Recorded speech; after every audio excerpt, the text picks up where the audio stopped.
To purchase or not to purchase, to lease or not to lease, these are questions facilities and healthcare administrators ask when they want to acquire a major piece of medical equipment. So what's behind their decisions? It's not necessarily the type of facility as you might think. That is to say, hospitals don't always buy equipment and small medical practices don't always lease. Both of these organizations can go either way on this decision. The decision may not necessarily be always linked to one method being more cost-effective than the other over the long term. Some have always considered leasing to be the more expensive route to go. Some healthcare managers believe that just like a car, if you lease it, it usually ends up costing you more in the long run. Yet, on the other hand, many people believe that leasing can be less expensive than purchasing if managed properly. The total cost of ownership can be less than an outright purchase. So let's take a look at the pros and cons of each and see how and when leasing or purchasing could be used. Now, purchasing often requires an initial down payment, usually quite high. Often organizations that have access to funds that can make that initial payment is the difference between whether the facility chooses to purchase or to lease. If the organization has more cash on hand, purchasing might be favored. But in some cases, the money simply is not there, leaving leasing as an alternative. It also comes down to the availability of capital in some cases. Financially sound organizations are more likely to be bigger operations that have available money and the ability to get large sums of money at good interest rates, perhaps even through the bond market. Some organizations simply have more money because they generate it in the course of their operations. When thinking about outright purchases, organizations may also look at a bank loan or vendor-provided financing to support the acquisition of the new equipment. Of course, interest rate is going to be very important when you look at this overall decision. If you can obtain financing at a low or favorable rate, then again, purchasing may seem like a better option.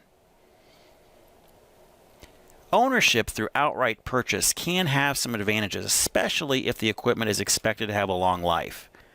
Purchasing also has some tax incentives that can be recognized in the year of the purchase and possibly deducted as depreciation.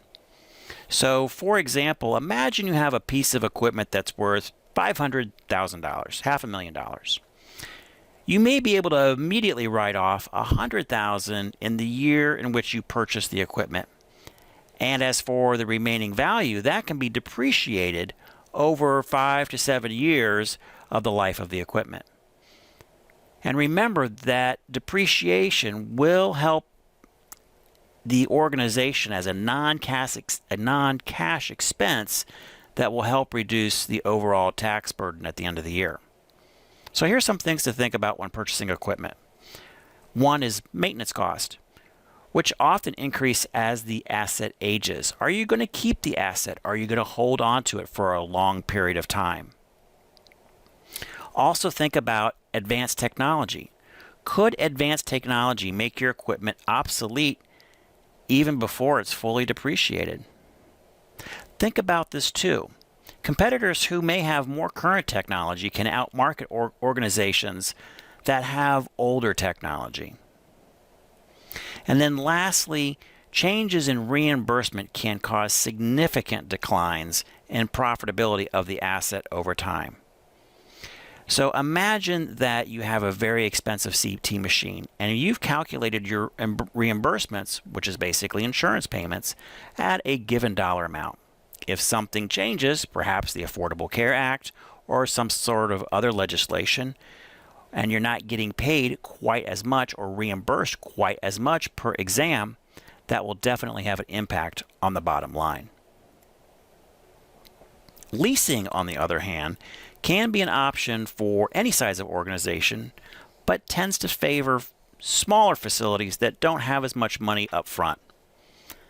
Leasing can offer payment flexibility and can be structured around the cash flows of the organization. Leasing may also be considered because it is passing the risk of ownership of the asset to the leaseor, or to the manufacturer. Again, whoever is doing the leasing of the equipment. The leasee does not own the equipment, and it does not appear on their balance sheet. And in some cases, that is especially in the case of an operating lease.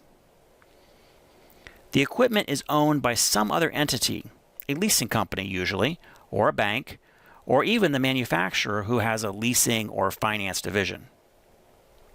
Remember that they're called the lessor, and you are the leasee. Leasing requires less initial expense and still has the potential to be tax deductible as an operational expense. With leasing, it's also much easier to upgrade your equipment. Leasing may be favored if you have high-tech equipment that requires replacing every, let's say, 5 to 7 years. With leasing plans, you know that your equipment will be kept up to date, and you don't need to worry about the disposal of assets or making sure that your equipment is up to date for the needs of your patients. Simply, your lease expires, and you go get a new piece of equipment. Now, leasing can come in two different flavors. We have operating leases and capital leases. The vast majority of leases out there are operating leases. And operating leases are treated more like rent. Payments are considered operational expenses, and the asset being leased stays off the balance sheet. You simply do not own it. On the other hand, capital lease is more like a loan, and the asset is treated as being owned by the leasee in this case, so it stays on the balance sheet. The accounting treatment for capital and operating leases is different and can have a very significant impact on the overall taxes of the organization. Whatever leasing decision that you decide, you must evaluate the tax implications for that. But whether you have the capital or an operating lease, monthly payment is usually funded over a term, which is commonly 24 to 72 months, and may have a buyout option at the end of the lease. Now, buyout options come in some different flavors as well. One is called the $1 buyout lease. We also have a 10% buyout lease or a fair market value buyout. Now, the $1, and yes, I said $1, as in one single dollar buyout lease, requires monthly payments and allows the leasee to buy the equipment for $1 when the lease is over, while the 10% buyout lease allows the leasee to buy the equipment for 10% of its market value when the lease is over. And if you have that third one, the fair market value lease, then the leasee may have the option to purchase the equipment at its fair market value, or renew the lease, or return the equipment.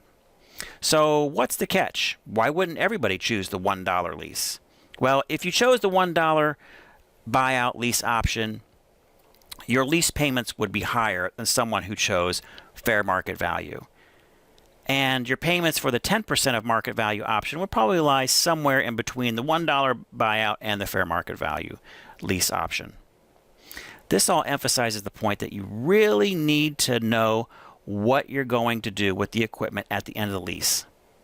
If it's highly technical equipment that's already beginning to show a little age, then that may not be something the organization wants to do as far as keeping that piece of equipment. You may want to return that equipment and lease a shiny new piece of cutting-edge technology. So when you enter a lease, make sure that you have thoroughly examined the lease and the options that you choose that makes the most sense for the organization. Now, I'm going to throw in a third option at you, and that's actually renting. Another option outside of leasing and purchasing, kind of an extension of the lease. Renting involves shorter term arrangements than leasing. It can have actual additional benefits as well, and that includes even lesser capital outlay, immediate accessibility to the item, flexible terms with extension options, and often includes service coverage for the equipment, people to actually work on it should the equipment break. So whether you decide to lease, purchase, or even rent, don't forget about the important question about how the equipment will be serviced. Service can either be done in-house or through a contracted service provider, often associated with the vendor or the manufacturer. Now, many small facilities simply don't have the resources for in-house biomedical engineering, so service contracts can be an overall savings to these types of organizations. Bigger hospitals or healthcare organizations, these larger organizations, often have their own in-house biomedical engineers that can help keep the equipment up and running. As you can see, there are many decisions to purchase a lease or even rent, and it's not really a simple one, whether you purchase, rent, or even, again, toss in a lease in there as well. One is not necessarily better than the other. Each has its own advantages and disadvantages depending on the situation of the organization. Make sure that you fully examine the process before you decide to do one or the other. You want to ask yourself, does my organization have the cash on hand for this purchase? Could the cash be used, if we do have it, could it be used for something better than making this purchase? If we don't have the cash, do we lease or do we rent? And then also, don't forget, think about the big one. What do you do with the equipment? How long is the equipment going to last? Do you want to keep the equipment, or do you want to have a new piece of equipment at the end of the lease term? Again, these are all questions to consider when you look at evaluating the situation, whether to purchase or lease. These options are simply tools available to you as a healthcare administrator. It'll be up to you to decide which tool is the right one for the job.